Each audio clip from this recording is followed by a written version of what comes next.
મિત્રો ફરીથી સ્વાગત છે તમારું આપણી આ ચેનલમાં, જ્યાં આપણે વાત કરી રહ્યા છીએ માનવ સ્વભાવને સમજવાના 18 નિયમો. એમાંનો 8નો ભાગ છે નિયમ 11, કે જે છે ભાવનાઓ પર કાબૂ મેળવવો, નહીં તો ભાવનાઓ તમારા પર કાબૂ મેળવશે. તો વિડીયો શરૂ કરીએ છીએ. જો આ વિડીયો ગમે તો વિડીયોને લાઇક કરજો, ચેનલને સબસ્ક્રાઈબ કરજો અને શેર કરવાનું ના ભૂલતા.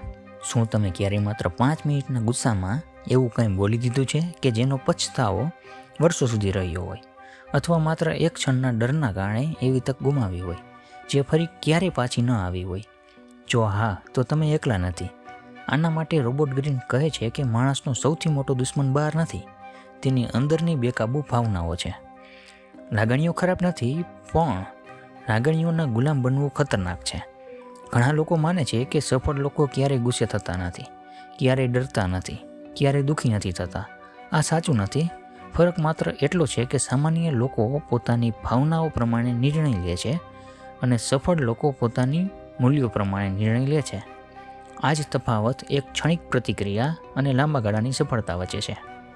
હવે એક ઉદાહરણ જોઈએ કે જેમાં એક તીરંદાજની વાર્તા છે. એક પ્રખ્યાત તીરંદાજ હતો જેણે સ્પર્ધાની ફાઇનલમાં હતો. હજારો લોકો તેને જોઈ રહ્યા હતા. જો તે એક તીર ચૂકી જાય તો તેની વર્ષોની મહેનત વ્યર્થ થઈ જાય એવું હતું. તે ગભરાયો. હા, તેના હાથ કાપ્યા. હા, પણ તેણે એક ઊંડો શ્વાસ લીધો, પોતાનું ધ્યાન પ્રેક્ષકો પરથી હટાવીને ફક્ત નિશાના પર કેન્દ્રિત કર્યું અને તીર સીધું નિશાના પર વાગ્યું. પછી કોઈએ પૂછ્યું કે તમને ડર નહોતો લાગતો?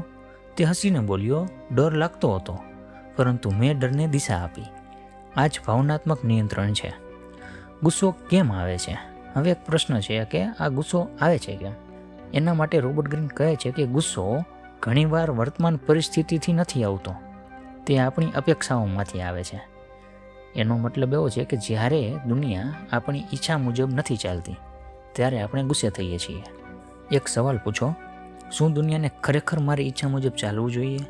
આ પ્રશ્ન ગુસ્સાની તીવ્રતા અડધી કરી શકે છે. હવે એક નાનકડી ઘટના જોઈએ. એક માણસ રસ્તા પર કાર ચલાવી રહ્યો હતો. અચાનક બીજી કાર તેની આગળ આવી ગઈ.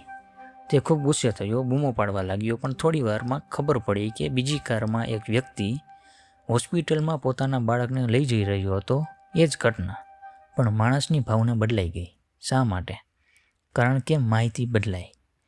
રોબર્ટ ગ્રીન અહીં કહે છે કે ઘણીવાર આપણે સંપૂર્ણ સત્ય જાણ્યા વગર ભાવનાત્મક નિર્ણય લઈ લઈએ છીએ. ભાવનાઓને રોકવાની નહીં, સમજવાની જરૂર છે. ઘણા લોકો પોતાના ગુસ્સાને દબાવે છે, ડરને દબાવી રાખે છે, પોતાના દુઃખને દબાવે છે, પણ દબાયેલી લાગણી ગાયબ નથી થતી. તે બીજા સ્વરૂપે બહાર આવે છે.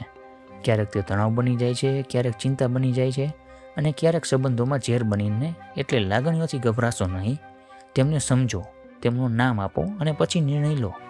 આના માટે એક મસ્તનો રોજિંદા જીવન માટે એક ઉપાય છે, 3 સેકન્ડનો નિયમ. આજથી જ્યારે પણ કોઈ તમને ઉશ્કેરે ત્યારે તમે તરત જવાબ ન આપો, માત્ર 1 સેકન્ડ રોકાવો, એક ઊંડો શ્વાસ લ્યો અને પછી પોતાને પૂછો કે હું અત્યારે પ્રતિક્રિયા આપી રહ્યો છું કે નિર્ણય લઈ રહ્યો છું. આ 3 સેકન્ડ તમારી જિંદગીના હજારો કલાકો બચાવી શકે છે. અને હવે એક મહત્વપૂર્ણ પ્રશ્ન ઉપર જઈએ કે સૌથી મજબૂત માણસ કોણ? ઘણા લોકો માને છે કે જે માણસ જોરથી બોલે છે તે મજબૂત છે.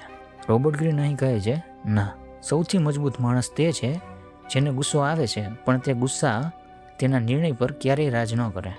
આજનો એક અભ્યાસ છે કે આજે એક નોટબુક લો અને એમાં 3 વાત લખો. પહેલી કે આજે મને સૌથી વધુ ગુસ્સો ક્યારે આવ્યો. બીજી એ વાત છે કે જે ગુસ્સા પાછળ ખરેખર કંઈ અપેક્ષા હતી કે ન હતી. અને ત્રીજી વાત મહત્ત્વની છે કે જો હું ફરી એ જ પરિસ્થિતિમાં હોઉં તો હું શું અલગ કરી શકું.